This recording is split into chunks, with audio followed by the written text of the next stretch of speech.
Hey there, welcome to Digital Tech Studio. In this quick tutorial, I'm going to show you how to turn off and on the Wi-Fi on Mac. If you're having a problem with your Wi-Fi on your Mac computer, you can just simply turn off and turn it on so that it will resolve the temporary issues. In order to turn on and off, what you can do is you can click on this Wi-Fi icon in the menu bar, and here you have this toggle switch to turn off. And similarly, once it is done, you can just keep it for a while and then turn it on so that it will auto connect with the network, available network. So you can see my network is connected again. Now if you do not have this icon, what you can do is you can go to this Apple logo here and choose system settings, and within the system settings you have this first option which says Wi-Fi, and here also you will find the same toggle switch for Wi-Fi.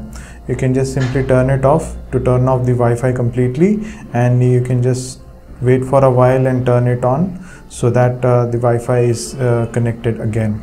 So you can see it is saying connected, and it is connected to the known network, which is Digital Life 5G. So in this way you can disconnect and reconnect your Wi-Fi adapter within your Mac on your computer. I hope you find this video helpful. Please hit the like button and subscribe if you haven't already. Thank you for watching. Cheers. Have a great day.